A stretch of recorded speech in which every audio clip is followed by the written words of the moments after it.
So this is the training cabin. This is what I learned to build on. It turned out pretty nicely actually in the end, considering I had never built really anything of any consequence prior to it. But it's a great place to stay while we're building the new fancy house.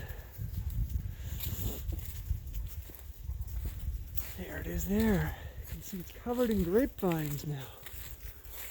They're growing gangbusters. I got those for, I think, $3 a piece. It's 4 grapevines, $3 a piece. 4 years ago maybe. They were taken off. This is a little building for the RV, which lives over here. It gives us a little courtyard around the fire pit for people who are staying in the RV, and then we could stay in our little cabin. Dog fire pit, or wood storage there. Here's the cabin. I'll give you a little tour. We kind of stopped working on it as soon as we started on the main place. New house. It's a mess, but we have power from those 2 solar panels that you saw. Which is awesome because so we got a little bedroom here. It's awesome because of the power tools we can use. We can charge up all their batteries. So I've got a bunch of Makita power tools, which if you're ever doing something like this, don't hesitate. Buy yourself a set of power tools. Battery ones that are like Makita, or I don't know, there's a whole bunch. Milwaukee, DeWalt, whatever. It doesn't matter. You just need them. They're great. This is a drawbridge. What you can see is hooked up over here to a boat crank. Yeah, so we can set that down and go into this back area, but we don't go back there very often.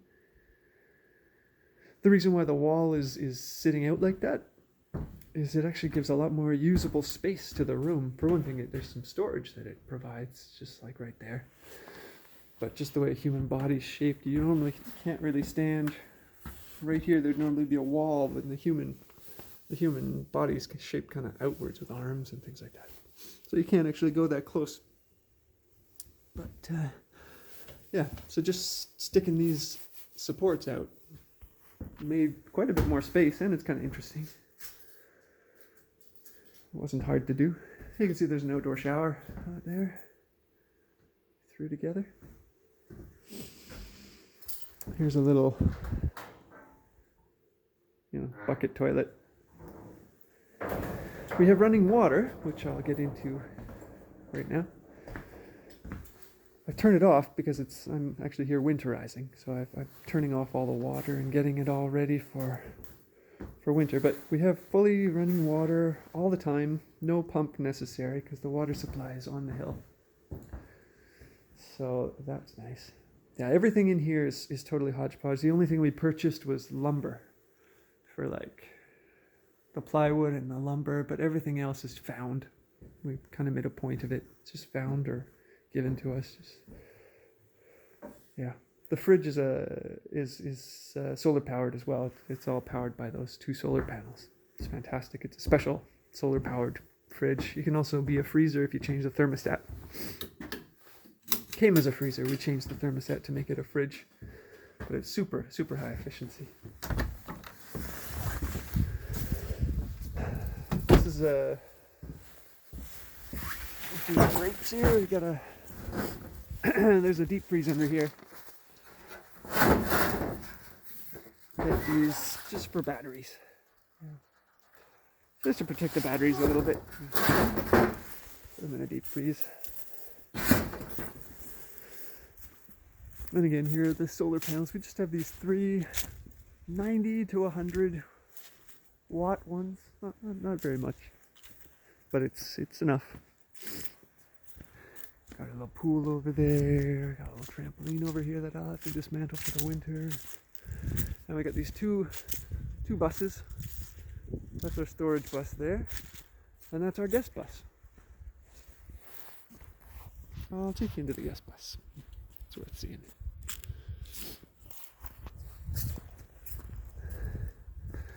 We've just been burning our brush pile. It burns if you make a big bonfire. The brush disappears surprisingly quickly. You just keep piling it on.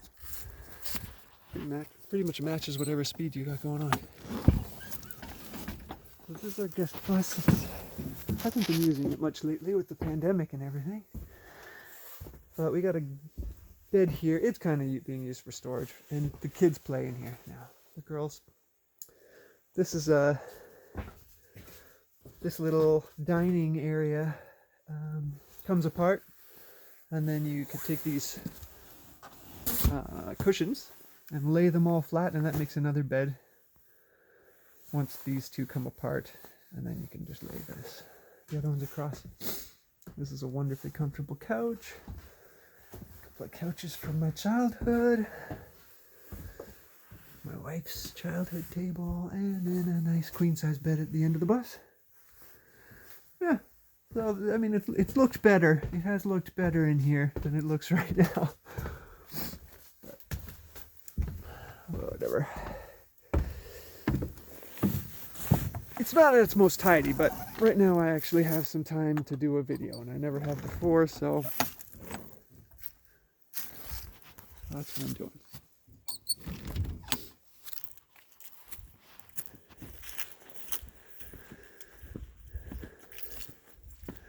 Next we have the garden, which is big. This is my wife's garden.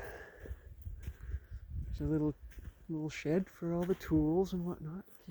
Store them. Just threw that together with some extra materials this year.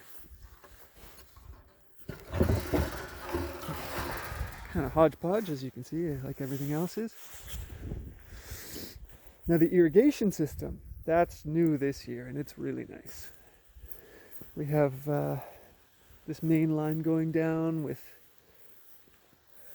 drip tape.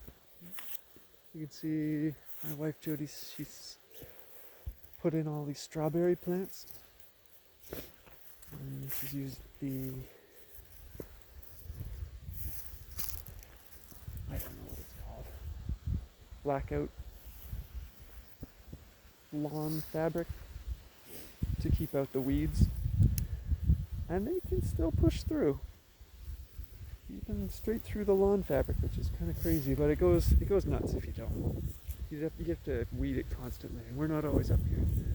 That's part of the reason why we put up this irrigation system to take care, so we can grow crops in this whole area using the supply of water that we have. There's an artesian well on the hill that goes into a tank that I'll wander over and show you in a second, because I'm just emptying it now.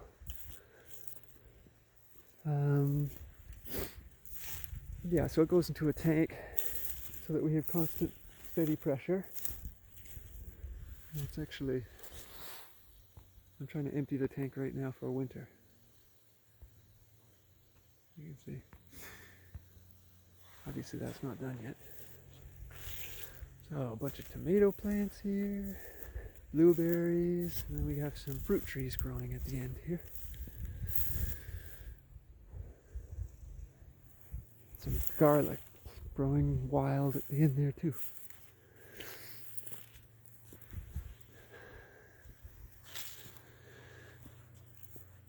Yeah, so the water goes in the tank, and it has a shutoff, which I'll show at the time. Actually, I'm not even going to talk about this because I'm just going to show it when I get there.